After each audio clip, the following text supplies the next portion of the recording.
आज ही डाउनलोड करें और अपने पसंदीदा शोज का आनंद लें।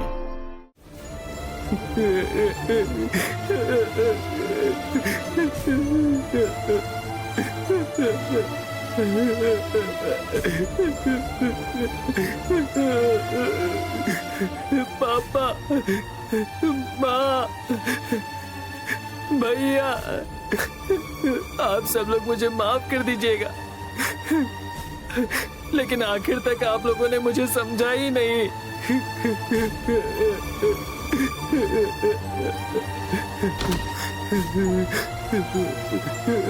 छोटे साहब, क्या हुआ पार्वती? मैं आपसे एक बात करना चाहती थी।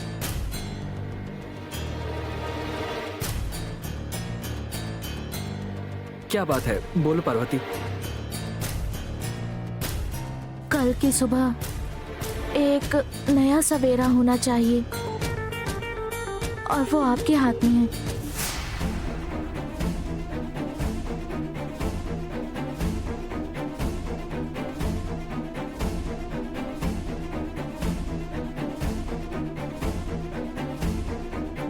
आपके हाथ में क्या है छोटे साहब? कुछ नहीं है पार्वती। अगर कुछ नहीं है तो फिर आप हाथ को ऐसे बांध कर क्यों खड़े हैं? हाथ में क्या है जरा बताइए।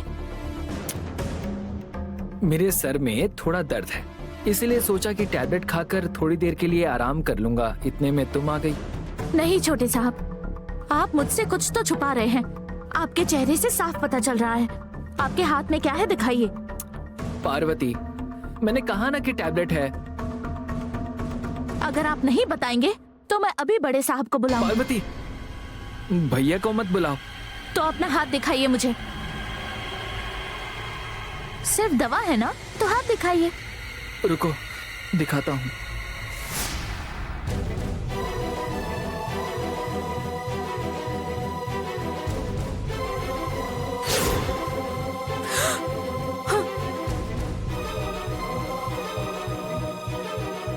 छोटे साहब, अगर एक टैबलेट खाएंगे तो सर दर्द कम होगा, लेकिन इतनी खाएंगे तो जान चली जाएगी। जाने दो पार्वती, जान लेने के लिए तो मैं ये खाने वाला हूँ।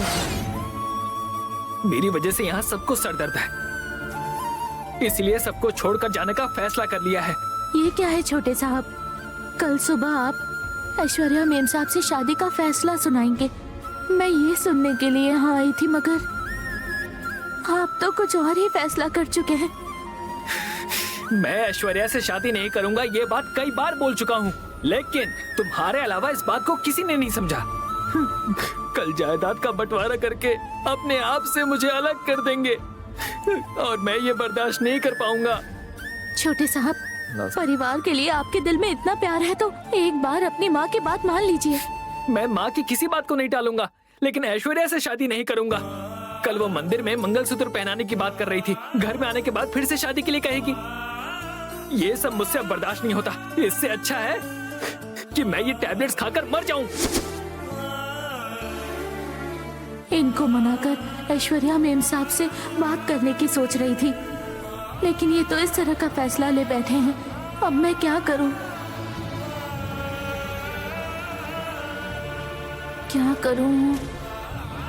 हाँ, पहले छोटे साहब के फैसले को बदलना होगा। इसके अलावा मेरे पास कोई रास्ता नहीं है।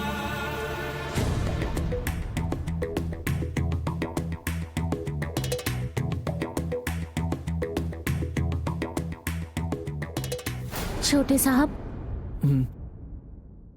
कल ऐश्वर्या मेम साहब यहाँ नहीं आएंगी। आप चिंता मत कीजिए। ये क्या कह रही हो पार्वती?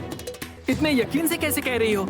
मैं कुछ भी करके उन्हें रोकने की कोशिश करूंगी, ठीक है?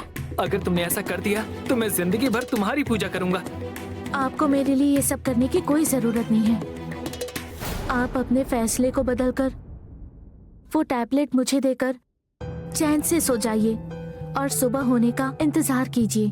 तुम सच कह रही हो क्या पार्वती? मैं आपसे झूठ बोल सकती हूँ क्या? मेरा यकीन कीजिए। मुझे तुम पर विश्वास है, लेकिन जब माँ मुझसे पूछेगी कि तुमने क्या डिसाइड किया, तब मैं उन्हें क्या जवाब दूंगा? आप ये कहना कि अगर ऐश्वर्या मेम साहब आएगी तो करूँगा। एक काम करेगा क्या? हाँ, जरूर होगा। आप दवाइयाँ दीजिए। दोबारा आप इस तरह का कोई फैसला नहीं लेंगे। मैं कह रही हूँ ना, कल सब ठीक होगा। कल सुबह ऐश्वर्या यहाँ नहीं आएगी ना? नहीं आएंगी, वो मैं संभाल लूंगी। आप टैबलेट दीजिए। पक्का ना? हाँ पक्का।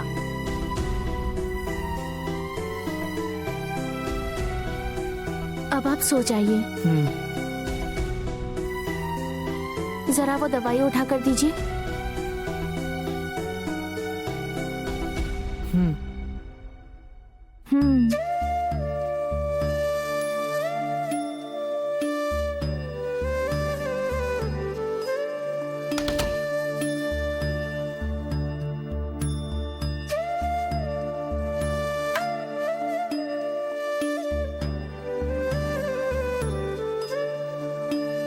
क्या वहाँ जायदाद का बंटवारा हो रहा है?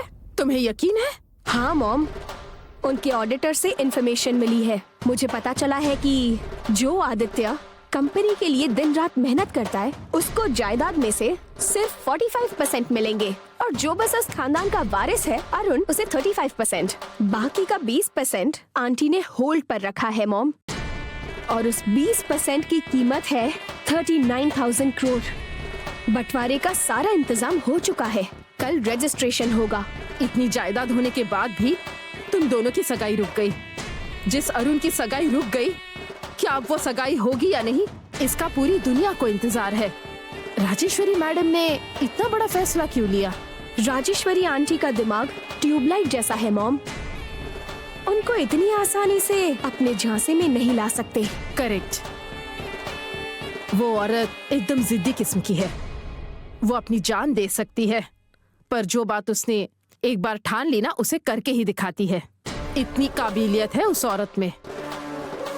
तुम्हें उन्होंने अपनी घर की बहू बनाने का फैसला किया था, और तुम दोनों की सगाई टूटने के बाद भी वो तुम्हें आज भी अपनी बहू मानती है। इस बात का ध्यान रखते हुए हम अपना अगला कदम उठाएंगे, तभी हम कामयाब हो पाएंगे। मॉम, जायदाद एक कदम है तो पावर भी एक कदम। राजेश्वरी आंटी की जगह मुझे लेनी है। तब तक हम जो खेल उनके साथ खेल रहे हैं, उन्हें इस बारे में बिल्कुल पता नहीं चलना चाहिए। हमारे लिए उनकी सिंपैथी स्ट्रैटेजी बन सकती है। राजेश्वरी आंटी को मेरे प्रति प्यार है, और उसी प्यार को थोड़ी हवा देकर उन्हें अपनी दीवानी बना दूंगी। ऐसा करने से जल्द ही मैं उनकी बहू बन जाऊंगी। राजेश्वरी आंटी ने जो टाइम दिया था वो कल खत्म होगा। हाँ ऐशु, तुम्हारा उस घर में बहू बनने का इंतजार अब खत्म हो गया है। हाँ मॉम, वो दिन बहुत जल्द ही आएगा।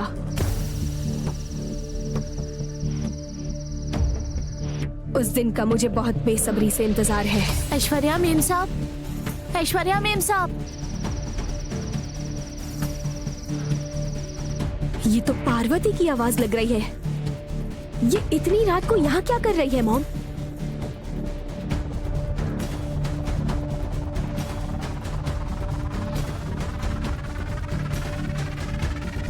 ए, तू यहाँ क्यों आई है? उस दिन कहा था ना कि इस घर के दरवाजे तेरे लिए बंद हो चुके हैं। निकल जा यहाँ से। अगर एक पल भी यहाँ रुकी ना, तो मुझसे बुरा कोई नहीं होगा। जा यहाँ से।